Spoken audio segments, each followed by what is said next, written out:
Hey guys, and welcome to askmark number 20. Yay! Woohoo! I hope everyone's all right. I hope you guys and girls are fine and having a fantastic week so far. Quickly, briefly, obviously last week's episode was sponsored. The only reason why we put a sponsor in there is because we got excited because we had sponsors. We're not going to be sponsoring askmark. It's all about you guys, so don't worry about that going forward.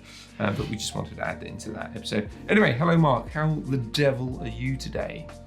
I'm all right. I bit my tongue a couple days ago, like hard, on the side, and it still kind of hurts. So I'm just kind of like nursing it back to health. But otherwise, yeah, fit and healthy. I'm out of my hoodie as well. I've got the guns out. So yeah, the temperature is getting a bit warmer. Well, for a couple of days, then it's going to snow again. Yeah. It's a bit temperamental. It has no idea what it's doing this time of year. No. Or any time of the year, really. It's English weather. It just does what it wants to do. Yeah, but it's weird. This is the kind of season where you start off in like a jumper because it's cold, and by the end of the day you're in shorts, just sweating it out. There's no like consistency. It's you get two seasons in a single day. Welcome to England. Right. I think now we've given everyone a forecast update. Snow, rain over here, sunshine over here. Let's actually answer some questions, shall we? So, come on then. The first question is from Emily. Good work on the name there, Emily. I like it. What is your opinion on aquariums? Do they help conservation or do they exploit marine animals? Do they help educate the public on topics such as climate change, pollution, and overfishing? Or is it animal abuse? Or maybe is it not black and white? Thanks. And then I'm guessing one of your recent videos has come up because pretty much every other comment has the hashtag Bobbit Worm love or something to do with bobbit worms. So, but anyway, yeah, aquariums. Yeah, I mean, this is quite good because this is something that I actually studied at university. It wasn't like a major or whatever you call it in America. It was one of my other like semesters or something. Yeah. And it's not quite as black or white. I think that it has benefits. It has outright cons. But yeah, I mean, one of the main benefits. I mean, we're going back years and years ago, back to when I studied this, as far as sort of genetic diversity and sort of maintenance of certain bloodlines, then yeah, sort of aquariums and zoos can be quite beneficial. However, obviously there's the transport and all the sort of stress and whatnot, so is it kind of worth it?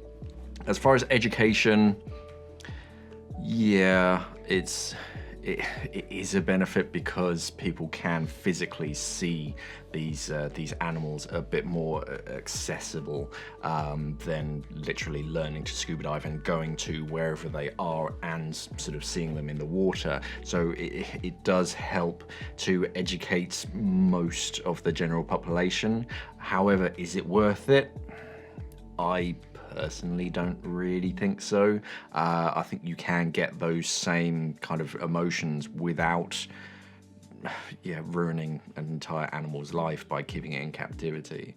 I mean, there was a documentary on the other night which was people here in the UK who own exotic animals like lions and tigers and stuff, and I think the kind of they love animals and they want to care for these animals. However, of course they can't, no matter how big the enclosure is, it's still an enclosure.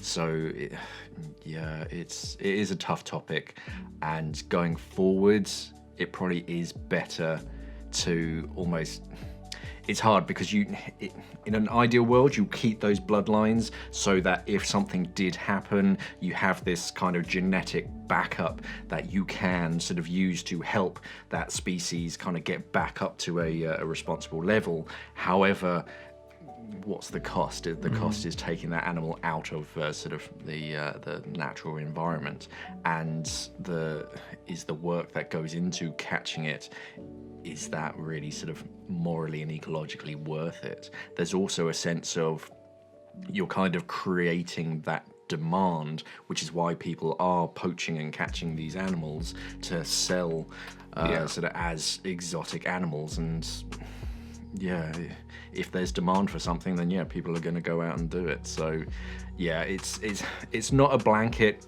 Yes, we should just like abolish all zoos and aquariums, but yeah, making them do shows and all that kind of stuff is it's tough, because it kind of touches upon environmental enrichment, because it is doing something with them and keeping them engaged and getting them to sort of do certain behaviors. However, when it's the same behavior for a certain show repeated day in, day out, then it becomes a bit stereotypical, and it's not particularly good for them. Yeah, it's tough. In an ideal world, we'd never need zoos because there wouldn't be overfishing and poaching and all that kind of stuff. But yeah, at the moment, I think they're people who work at zoos and people who create zoos, they want to help these animals. It's just an imperfect way in an imperfect world. It's tough. Yeah, definitely. It is definitely not black and white. I mean, if anyone wants to know my views, you're going to hear them. If you don't, tough. But very much like what Mark said, it is black and white. I think what needs to happen, I think there will be a time where zoos are faded out, but that's only just due to the fact that of social media, we have so much access to footage. Like, people want to know about climate change, they want to know about animal abuse or that sort of thing, or a certain animal or mammal.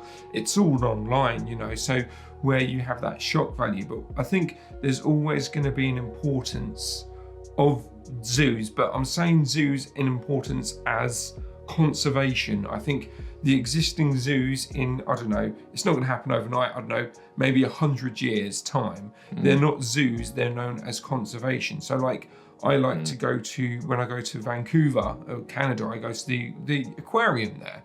Now, yes, they have or had a lot of, you're paid for animals that get transported that are purely there for entertainment, but they're actually changing tax because they kind of had to, because of laws that Canada have released saying you're not allowed whales and dolphins anymore in air parks. So they've had to turn tables, but they're getting more animals that basically can't go back into the wild. So it's like rehabilitation. Like, they have seals, they have lion seals, they have lots of other animals that are from British Columbia. If they were to go back out into the wild, they would basically die.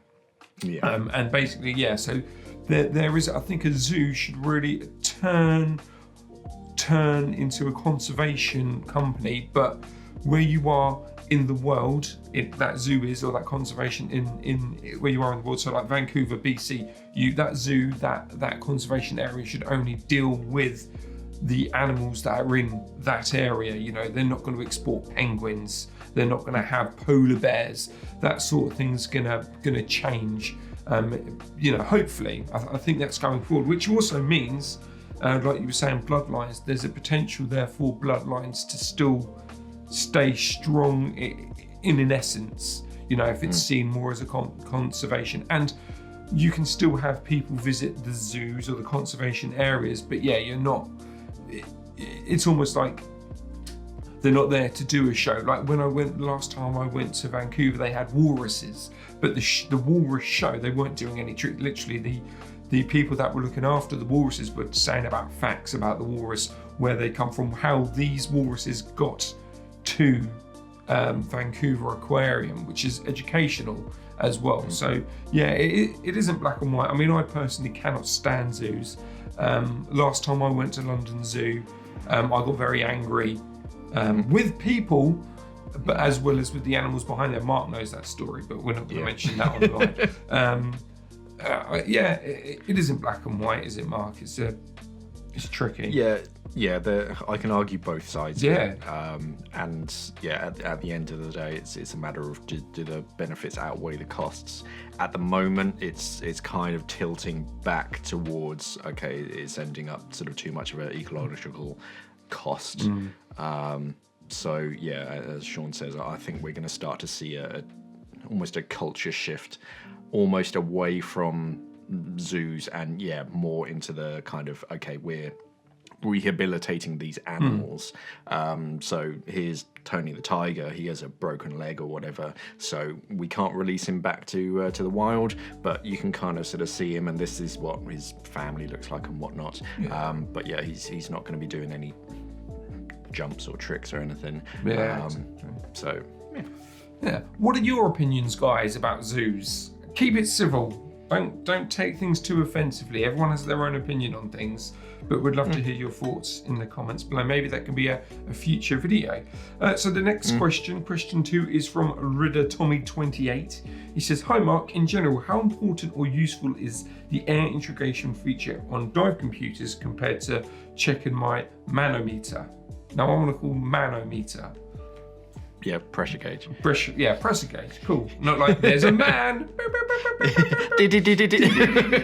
Anyway, I'm looking to buy my first dive computer, and I really like the look of the Peregrine, but it doesn't have an AI feature. Should I buy the inexpensive Zoop Novo and later see which dive computer that supports AI? I want to switch to that one, or decide now that AI is not that important, and to go for the Peregrine to be, his standard set. I do not plan to go into technical diving. Also, do you have a feel, or how do you feel about digital compasses versus an analog one, additionally worn on the wrist? Thanks for your advice and keep up the awesome work with Shaun. Thanks, Tom. Yeah. Okay, so air integration is not essential. It is very nice. It does definitely have its benefits in that, one, it's kind of your computer is constantly looking at your tank pressure. So even if you're not paying attention, you forget to check your gauges so often, or there's a leak in your regulators that you haven't noticed, but your pressure gauge is going down and you haven't noticed. Your dive computer will. It also has quite a few benefits in that a standard pressure gauge will literally just say this is how much gas you have at this given moment, whereas a dive computer, it can take how much you're breathing, how deep you are, how much gas you got left, and it can convert that into, right, if you stay here and stay at the rate that you're breathing, your gas will run out in 26 minutes, and it will tell you that. So that's quite a nice way of being able to sort of plan your dive and sort of decide when to turn the dive and all that kind of stuff. Is it essential? No. Is it a nice feature? Yes. It's a personal question that I can't really answer for you.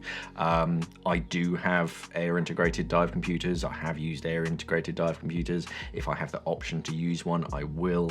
But if I don't, it's not the end of the world. I just use a pressure gauge. It's not a be all and end all. So I mean, yeah, I'd be happy using the Peregrine for a lot of my diving because of that color screen, rechargeable battery, very sort of easy to get used to the user interface. Doesn't have air integration, but I think if air integration was the be all and end all, then Shearwater would have just put it in, because they have the technology. They put it in the Terric and the Perdix. Yeah. Zoop Novo, yeah, it's a good little dive computer. Doesn't have air integration neither. I think by the comment, that's just like a stopgap dive computer. Yeah.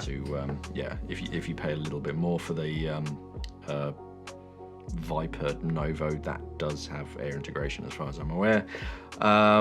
Digital compasses, they're fine. I do like an analog compass because you know when it's working and you know when it's kind of calibrated.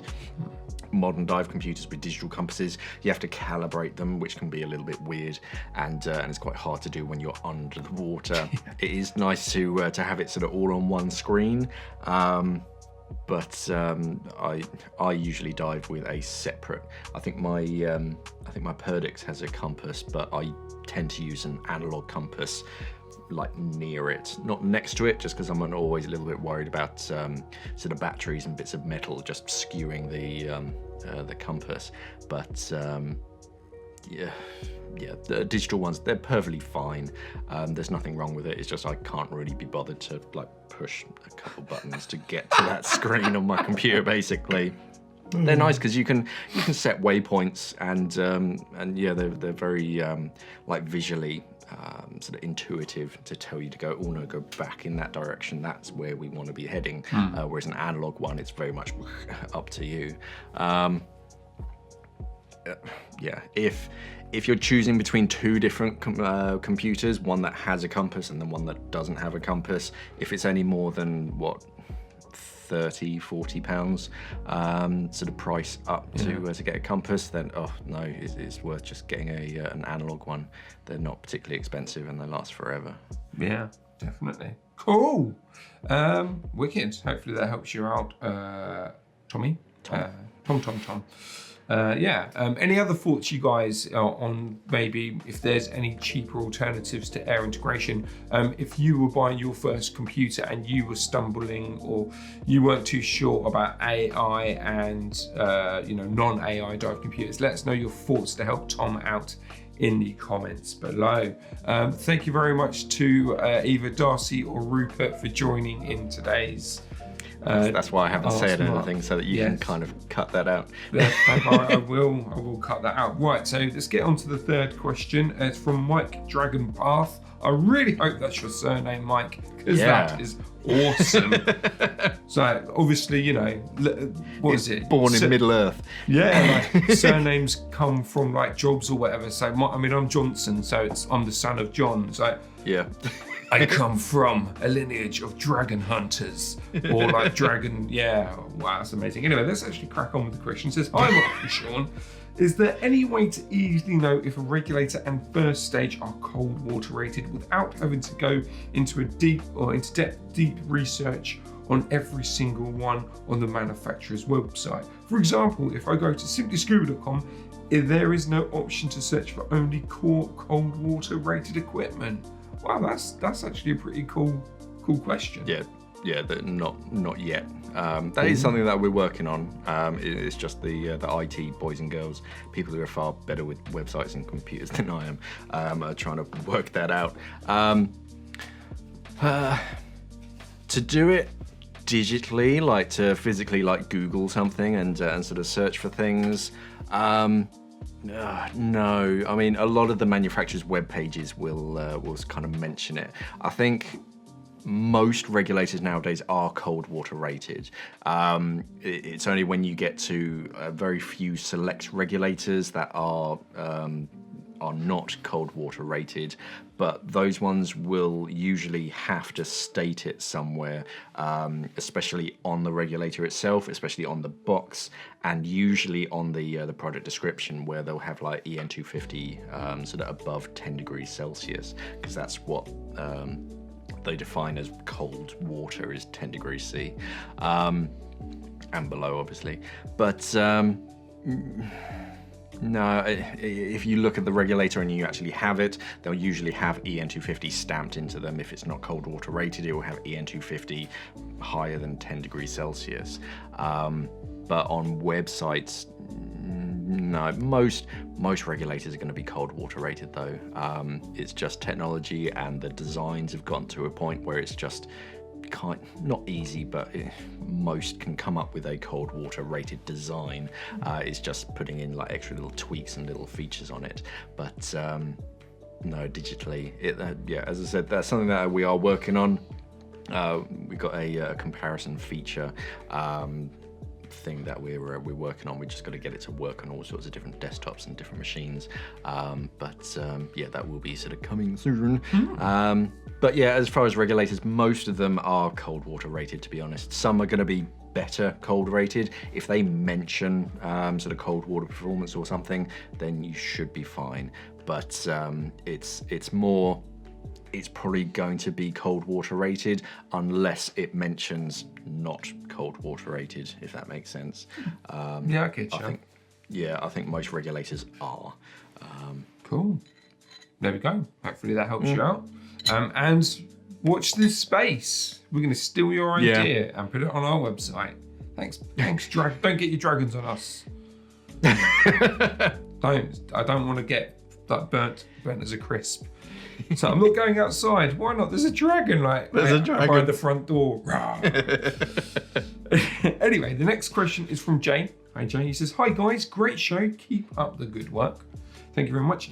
If you had to choose between the Scubapro Mark 25 S600, Scubapro Mark 17 S620 Ti and the Apex XTX50, what would you choose and why?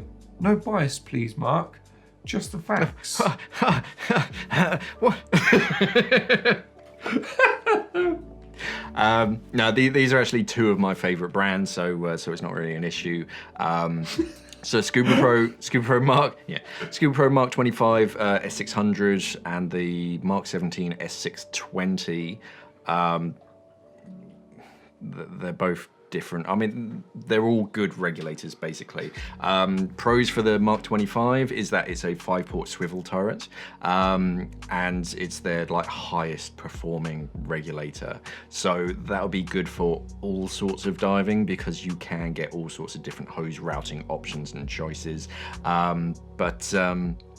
And then on the S600 second stage, that's a great all-rounder. It's probably their most popular second stage. It's quite smart. It has a nice kind of design to it. Personally, I'd go for the G20 just because I prefer the like industrial design, and they're effectively the same second stage really on the inside. Mark 17 is more of a sort of a diaphragm like workhorse of a first stage, so it doesn't have like a 5-port swivel turret, it just has the 4 standard. It's got a bit more environmental sealing compared to the Mark 25. Mark 25 is kind of environmentally sealed. It's got XTIS, which helps prevent it from freezing, but like contaminants and algae and stuff can get on the inside of that sort of first stage, so it is a little harder to sort of clean. You have to be a bit more thorough, making sure you're cleaning out the insides. S620 Ti is an upgraded version of the S600. It's got sort of titanium parts in it. It's a little bit smaller. The performance is a bit better. So if it was a choice between those two, I'd probably scrap the Mark 17 and just go for a Mark 25 S620. That's the best option because you get the nicer first stage and the nicer second stage. Apex XTX50, depends what first stage you're going for. It usually comes with a DST, a swivel turret, but do be aware that there's a 4-port swivel turret DST and a 5-port swivel turret. So if you're trying to compare the Mark 25 and the DST, it's a matter of they're both swivel turrets. DST, if you get the 5-port version, then yeah, it's a nice sort of first stage. That's what I use. And the XTX50 is a good sort of ambidextrous, tough second stage. Out of all of those, I mean, I literally have an XTX50 DST hanging up behind me. That's what I went for. It's because you're paid by them.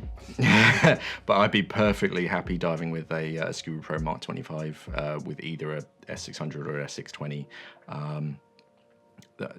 Would you notice the differences between the 600 and the 620? Probably not, unless you're an ANSTI test machine. There's a few sort of upgrades in it which technically are pretty cool and pretty good, but as a layperson, you probably won't notice. It's not saying that the S600 is bad second stage or anything. It's just the X620 is a slightly better one. As far as servicing, Scubapro is pretty global nowadays. Apex is with Aqualung, so they're pretty global as well. And then just look at sort of servicing costs, because the Scubapro 2 years service interval. Can't remember. Yeah, totally. Yeah. It's been a while since I serviced regs. Apex is 1 year, although every now and then they throw in like but if you get a 1 year like inspection, you don't have to pay for a full service. But yeah, that's definitely worth sort of checking out wherever you are, how and when you can get them serviced. But yeah, all good regulators. Personally, I'd go with the XTX50 just because I know they're tough as nails. And you're paid by them. I'm joking, he isn't. I wish I was. but I would be more than happy diving with Scubapro. They do have very nice regulators. Cool. Yeah. I've always liked their gear. Okay. Hopefully that helps you out. Right. Next question is Dive with Matt. Hello, Matt. Thanks for the video, guys. I hope you, the viewers / listeners, are doing well. Because don't forget, we have a podcast, so please subscribe to it. Thank you. I've recently taken the plunge and bought new set of regs, the XTX50 with DST and the XTX40 Octo in the DIN first stage configuration. I'm looking into going into doing his intro into tech classes and was wondering, is there any specific reason tech divers purely use DIN regs? I know they have a higher working pressure, up to 300 bar, versus A clamp, which is I'm guessing working pressure. Yeah, of 232. And they have less failure points due to them being inside the tank as per the name. Are there any other nuances with DIN versus A clamp to shed some light on? We've got a certain video coming out about that, haven't we? Yeah, that is a funny coincidence. Yeah. I'm trying to see how I can show you. So yeah, I mean, as you mentioned, fewer failure points. So with A-clamp regulators, the O-ring is on the tank valve itself, and in a lot of cases, especially modern tank valves, they'll have what I call a donut, an insert, that little donut that screws onto the inside of the valve, which has 2 O-rings on it. With DIN, you basically get rid of that donut and then your regulator becomes that donut, and it only has 1 single O-ring, so you've already got rid of 1 extra failure point. But the main problem with A-clamp for me is extrusion, in that the O-ring will sit in a sort of a gully inside of the tank valve, and the O-ring will sit in there. The A-clamp comes in and basically squidges it into that gully, and because A-clamp sort of sealing surfaces come in different sizes and O-rings come in different sizes, if you get the wrong combination, a lot of the time the pressure can literally push that O-ring out of a little gap. We call it extrusion, and you basically, gas just vents out of there before it even reaches the first stage. Normally this happens when you first get kitted up. A lot of the time, if you're using an A-clamp regulator, you hook it up onto the cylinder, you pressurize your regulators, and it vents. That's not so much of an issue, but I have seen it happen underwater, so it can happen. Normally, it's like the impact of you jumping into the water that just turns the first stage in ever so slightly, and that's just enough just to give that O-ring a bit of an extra to slip out. But yeah, I have seen it happen. It's only about 5 or 6 meters under the water, but yeah, that's why I don't trust them, and that's why they're only rated to 232 bar, because any extra, and that's extra pressure to help push that O-ring out of that little sort of gully. So yeah, that's why tech divers prefer DIN. Is just safer. Yeah, it makes a lot of sense. You're screwing into it, aren't you? Rather than with like DIN, literally clamping into it. There's a whole difference there, isn't there? Yeah. I mean, I've had it where we had school regulators, they were oceanic regulators, didn't have any issue with them sort of diving here, but we took them to Egypt, and on some of their tanks, because tank O-rings, they come in different sizes, you either get like 111s or 112s, and because they weren't quite the right size, no matter what you did to it, you put the regulator on and it would just continually exclude, just because it's like the wrong size sealing surface. So yeah, whereas with DIN, it's G5/8 or M25, whatever you want to call it. I think G5/8 is the correct term. People get really snarky when it's M25, but that's a motorway, so. But yeah, no, the O-ring is literally screwed into the tank valve. There's no room for it to sort of extrude. So yeah, it is far safer. And touch wood, I've never had an O-ring slip on a DIN regulator. Cool. Right. Well, also, wait till Sunday at 5 and there might be another video that comes live, potentially about DIN and A-clamp. Maybe, just maybe. You might be lucky there. So the next question is from channel regular Suswets. He says, I'll pay for Shaun to get certified all the way to rescue diver if that happens. Cool. Thanks very much. All right. Give me your bank details. Thank you very much. And then it goes on to, why don't you pay your dues and get recertified? I'm guessing this is you, Mark, as a dive instructor for PADI, SSI, BZAC, or whatever organisation you use to purely what? Words. Teach. I need to really properly read these before I copy and paste them. Anyway, to do purely for the end. Purely for the entertainment value of you having one to teach and certify Shaun. So basically, he wants you to certify me. So he do wants my to IDC again. Get that back up, so then you can teach me. You guys work so well together and feed off each other hilariously. Slap a Terek damn straight on my wrist, Shaun's wrist, and an aqualung on his back and throw him in the pool. Nothing else. No fins, goggles, no wetsuit. I'm completely naked. I'm just holding onto a cylinder and I've got a Terek. Yeah. That's how it works. Yeah, well, if you're going to pay for me, definitely. It is something that we've really got to put that towards the powers that be, haven't we, Mark? Yeah. About me getting tested, and that it is encouraging. Yeah, it is encouraging that this is something that people are asking for, because this is something that we've been talking about for years, but we've never really sort of got around to it or got it green lit. Now Well, previously, because the other video editor, there was a potential to do it with him, wasn't there? Because I was too busy doing hike stuff. But obviously the previous company, there's literally red tape. As soon as you put your toe in the water. I mean, when I was filming Olympic swimmers doing training advice, I wasn't even going in the water. I was just near the water with a camera. I had the paperwork. It nearly put me off doing the thing. I was like, this isn't even worth it. Welcome to being an instructor. Paperwork. Yeah, I mean, I managed to get, I did get one person almost qualified. I taught her all of her book work, all of her pool work, and then when it got to the open water bit, it's just like, oh no, we're going to use this other instructor. And so I was like, oh, okay, fine, whatever. Yeah, that was awkward. Awkward, but yeah, no, it's something that we are. It was only because I was. Well, no, they got me to teach an advanced course. No, it's because you were drunk and high at the time, Mark. As usual. Yes, disgusting. Disgusting. Yeah, it is something that we're thinking about. We've got now things are starting to open up. I think it's something that we can probably consider. But yeah, definitely sheer water. I've sold you about 20 Tereks. So I want one. Even if you just give me a fake one to wear, I'll have a dummy one on my wrist. They'll give you like a custom, like an individual one. I want the Iron Man one.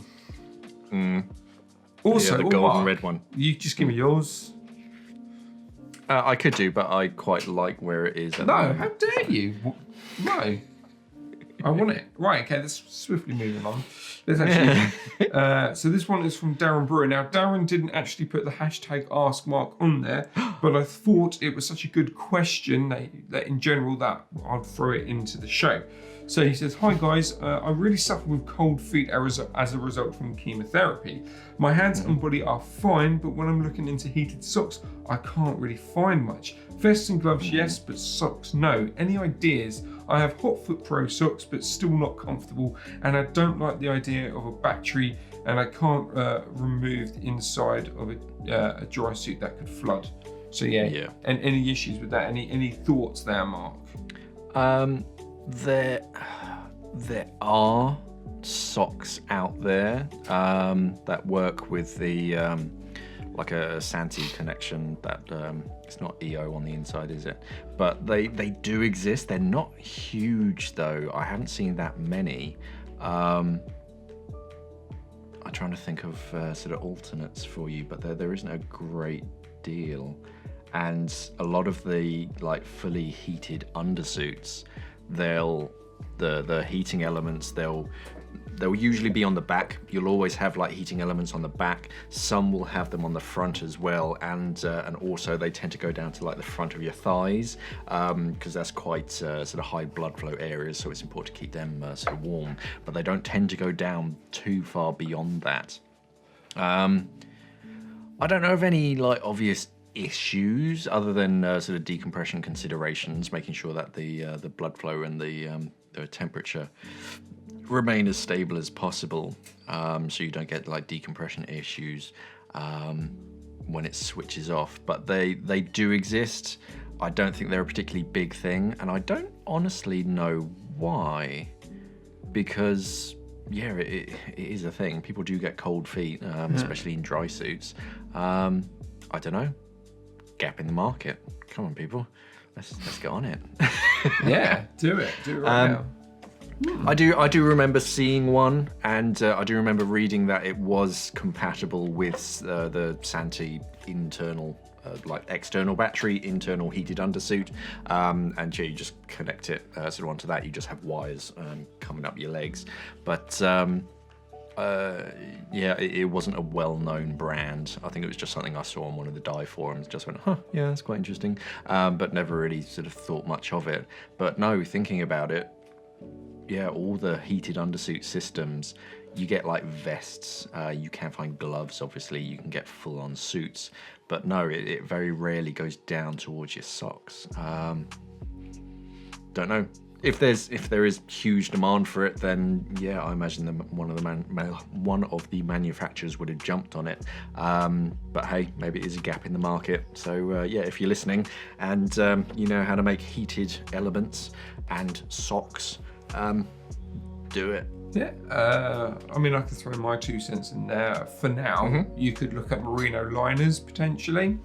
That might help. There's no guarantee, but yeah, merino's really good at keeping you warm and also being quite lightweight. What you could do, a bit random, but you know, you get the heated, like the pads for gloves and stuff, and you put them in. You can get heated for hiking. If you go hiking, you can get the heated pads that you shake, and then you put them in your shoes. I don't know. Again, I don't know if that'll work underwater and that sort of thing, but yeah, you got to be careful with the increase in pressure, because if there's a chemical reaction, they might just go nuts and your feet burn off. I've heard of cases where there's like a chemical reaction because someone connected their dry suit valve to their nitrox tank, and the increase in oxygen and the increase in pressure literally like caught fire or something horrendous underneath their dry suit. So yeah, do be careful. Well, those things are flammable, but you never know, because it's actually gunpowder, but they removed the fun stuff out of it to still be exploding. Yeah, gunpowder's famously not flammable, is it? But yeah, like you say, maybe there seems to be a gap in the market. So maybe, again, if you have any tricks and tips out there that can help Darren, if you suffer from cold feet, what have you done other than taking a radiator down with you? And then hopefully we can help you out with that, Darren. Okay, so the next one, the last question, technically, there is another one, spoilers. It's from Joshua Colby. He says, with regards to your t-shirt range on springs.com, link pinned in the description, there you go, I'll shove it in there. You have the emotional bolt snap tagline, which I made up, as all my idea. Lies. Giving Mark's love for the bobbit worm. Seriously, I don't know how this has come up all of a sudden. Bobbit worms. Bobbit worms. Something probably happened in a documentary, so now it's trending or something. I don't know. How about another t-shirt slogan, the emotionally traumatic bobbit worm? We could do a bobbit worm tee. I like that, yeah. I'll find some spare time with my drawing pad. I'll make a cartoon bobbit worm. Yeah, Just stick it I on. like that. Yeah, I'll put your initials on it. Cool. Nice one, Joshua. But also another reason why I put it in there, because obviously don't forget, Teesprings, use the discount code DSN10. I said at the beginning, we're not going to do any sponsorship stuff, and it's ended with one of the. To be fair, it's a question. But we are going to be getting, so in Internet Fusion, there's millions of people that work for the company, but we're talking to a graphic designer to actually get some more funky designs up for our Teesprings, as well as the emotional traumatic bobbit worm. That'd be quite cool though. Springs don't do a pocket, do they? Because you can have the bobbit worm coming out the pocket. That'd be cool. Yeah, that would be fun. Yeah, I'll play about this weekend, see if I can draw a cartoon bobbit worm. Cool. All right, there we go, guys. Bobbit worm. So that was question 8. We do have a bonus question though. It's from Emma H89. Hello, Emma. Hope you're doing well. Let's give Shaun another question. Thank you. Let's do it. Shaun, how long does it normally take you to edit one of these videos on the channel? Like a normal length one, 10 to 15 minutes. Also, yes. Yeah. Also, yes to Shaun learning, having a learning dive series, basically. I would love to see that. There we go. Internet Fusion, if you're watching this, people want it. People want it. And also, if you're watching this, it takes me years to edit one video. It's actually 2017. Yeah. We're just very good with our predictions. How on earth did we predict the company failing and then getting bought out by a specific company? We're just that good. How indeed, Shaun. How indeed. Okay, well, editing wise, so surface interval deep dive, they take, in all honesty, anywhere up to 10 minutes, if that, to edit. We don't do a great deal of complexity. We tend to film it all in one go, and then it's just the initial trimming. That's it. I guess I have to do a asterisks. So basically, I've been editing Mark for 6-7 years now. So the surface intervals and the deep dives, and when I edited, even like when we did daily decos, the longer videos, I know I don't watch the whole thing. So, sorry, Mark, but I don't watch the whole thing. I know when you start, I know when you stop, I know when to cut. I even know halfway through if you muck up a line or there's a noise. Like I can see it from your audio. I don't even look at the video.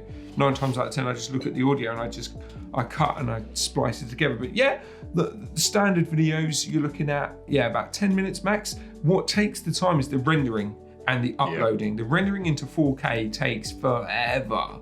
And then the uploading also takes forever. So that's where it's twiddling. I remember back in the old office, like people like Shaun doesn't do anything.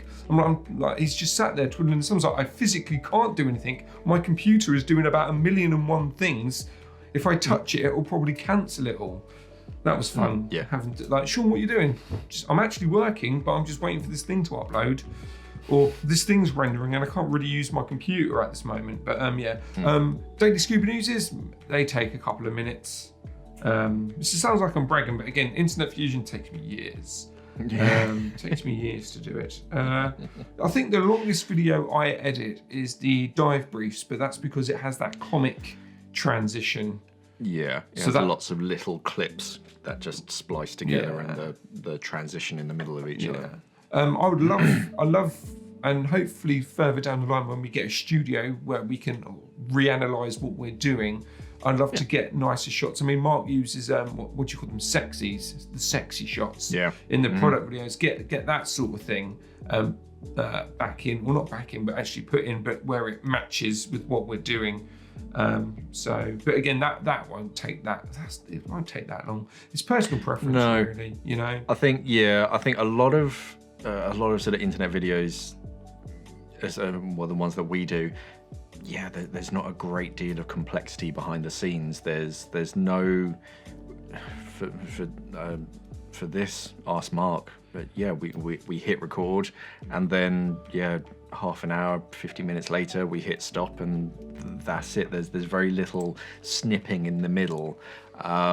So we don't really put that much editing into things. The reason for that though is because of the flow. I've always said to you, because previous editors that have worked on Simply Scuba are very precise. They wouldn't have a go, but like, Mark, you said this wrong. Can you go back and say the whole line again and again and again and again? And I'm like, no, just let it roll. It feels natural. Yeah, it feels more natural. It's more engaging. I've always said that, and I've probably said that 1,000,000 times already to the viewers on this channel. So, On also, average, Sorry? We went through that phase where we were putting a lot of, it was one of the other editors, we're putting a lot of effort into these videos with animations and all this kind of stuff, and the videos just didn't do well. Oh, bless. A video of me just talking to the camera for 10 minutes was doing better because people just want that information. It wasn't the fact that there was these like interesting animations and sort of things and stuff sort of scrolling on the screen. It was just kind of like, no, don't really need it. It almost people turn off because of it. So we're like, okay, fine, we'll make it simple. I remember doing that as well, because he was just like, this is going to be amazing, and I'm like, okay, let's try it. I said, we did two versions. We didn't do two versions, but yeah, he did one where he literally spent about 3 or 4 days working on the animation. And I was like, okay, you'll try that. And I was just like, right, Mark, you stand in front of the camera, basically what we do now, and then let's see, let's upload that and let's see which one wins. And well, my version completely wiped the floor because bless his. I remember that though. He's so gutting. I felt so sad and so bad because he spent so much time. So much work in. Oh, it got 200 views. How much did yours, Shaun, get? It's on 10,000 at the moment. Yeah. Sorry, mate. What works? But yeah, no. General rule of thumb: 10-15 minutes. Depending on what it is, but yeah, it takes longer to export and a lot longer to upload as well. But Internet Fusion, it takes me days, mate. It takes me forever. It gives me more work. If you are interested, we use Adobe platforms for our editing. What? I use Windows Movie Maker, mate. 1998. It's crazy. Sort of After Effects and Premiere Pro. If you're they're pretty standard setups now. That doesn't mean that they're the best. Whatever one works for you to edit your video. You know, everyone's different, aren't they? So, yeah, there we go. I thought that was a nice little ender bonus, a little bonus question. Again, if you want to know any more tricks and tips about YouTube and stuff, I know I've mentioned it before, and I know this show really isn't designed for that, but there's always I can always add on a bonus question that isn't always about scuba diving. I mean, the past couple of episodes of Ask Mark, we've spoke about sandals, and that sort of thing. And I've had people that watch Ask Mark and have messaged me personally on Instagram about hiking equipment, and I've given my views on there. So, I mean, that's cool. Whatever. But just let us know. The show is yours, guys. Just you put a question in, and if we think we can answer it, we'll shove it in. But yeah, right, Mark. That's it. Do you want to do the outro? Because I'm just so good at doing them that you know I don't want to ruin it for everyone. Of course, if you have any questions, comments, queries, or even corrections to anything that Shaun I have said, we give it perfect. Nothing is wrong. We've never said anything wrong in our lives. We never contradict ourselves. Let us know down in the comments below. If you want Shaun to learn how to dive, if you really want to pay me to do my IDC again, then let us know, and then we can use that to sort of pressure the higher ups. We're gonna have to start a crowdfunding for me. Yeah, that'd be good fun actually. That is something that we have wanted to do. It's just now that we're with a new group, it's much more likely to happen. But let us know if you do have any questions about anything. Just pop them down in any of the comments on Instagram, Facebook, or YouTube. Obviously, try and use the hashtag #AskMark. Just hashtag and then ASKMARK, just so that we can find it that much easier. Of course, don't forget to head over to Teesprings. You can go over there by typing in SPRI. SPRI.ng, which is a pretty cool URL, and that'll take you through. But if you're watching this on YouTube, there'll be a banner just down there a little bit that you can click on. And at the moment, if you use the code DSN10, that will get you 10% off of your order. But the show is not sponsored. It's not, but it's a discount code. We want to give it to everybody who's watching. So don't forget to like, share, and subscribe to all that kind of social media stuff. And if you're looking for some scuba diving equipment, head over to simplyscuba.com, because that's who bankroll this basically. We can mention the discount if you want. We can do. It's a limited time thing, so if you're watching this after Tuesday, you're too late. You should have, the 6th of April 2021, you should have that notification bell hit, because you should have watched this video earlier. We actually have a 10% off everything, *, most things on the website, excluding excluding water. Shearwater, Yeah. basically, because we don't like to discount them because they're just awesome dive computers. But yeah, if you, I can't remember the code. I think it's like simply Easter 10 or something. That is it'll it. be on the it'll be on the front page of the website. But yeah, you only have until midnight, the night of Tuesday, the 6th of April, to use that, and then it won't work no more. So yeah, be quick. Be quick. Yeah, and. Yeah, any questions or anything, let us know. Trail off. That's not. Yeah, that's not in my usual role of swing of things. Yeah, you were saying about aquariums and repetitiveness. Yeah, It's a good thing that I mix up now and again. stereotypical behaviours, just doing the same thing over and over again. Yeah, thank you for watching, everybody. If you're listening to this as a podcast, if Shaun does this as a podcast, I have no idea. Yes, thank you. yes. Monday mornings. Oh, okay. And yeah, safe diving, everybody. Yeah, stay classy, scuba divers. Brilliant. That's the best ending we've ever done.